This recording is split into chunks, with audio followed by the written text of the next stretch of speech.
SCP Object Quick Fact: SCP-020, der Pilz, den man nicht sehen darf. SCP-020 ist eines jener Objekte, bei denen bereits die Beobachtung selbst zum Risiko wird.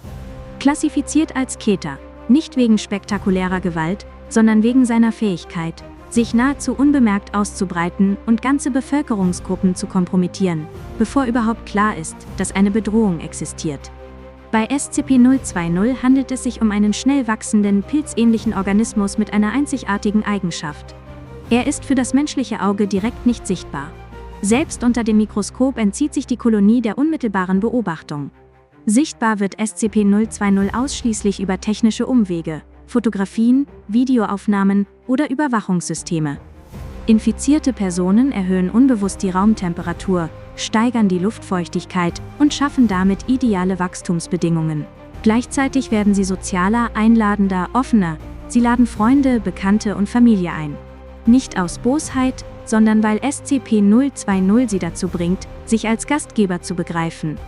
Besonders gefährlich ist dabei, dass die Kolonie vollständig unsichtbar bleibt. In vielen dokumentierten Fällen wuchs SCP-020 direkt auf lebenden Menschen, ohne dass diese es bemerkten. Erst wenn die Sporenkonzentration eine kritische Schwelle erreicht, beginnt der körperliche Verfall. Die betroffenen Subjekte bauen rapide ab, bis es schließlich zum Tod kommt. Doch selbst der Tod beendet den Ausbruch nicht. Im Gegenteil. Die nächste Ausbreitungsphase beginnt genau dann, wenn Rettungskräfte, medizinisches Personal oder Mitarbeiter von Bestattungsdiensten eingreifen. Transport, Obduktion und Lagerung sorgen für neue Infektionsherde. SCP-020 nutzt menschliche Hilfsstrukturen als Verteilnetz.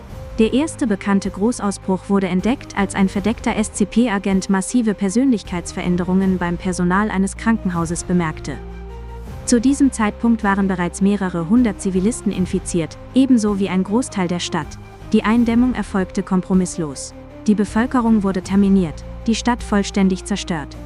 Offiziell erklärte man das Ereignis als durch einen Blitz ausgelösten Waldbrand. Bis heute wurden 12 bestätigte Ausbrüche registriert. SCP-020 ist kein Monster, das jagt. Es ist ein Organismus, der beobachtet werden will.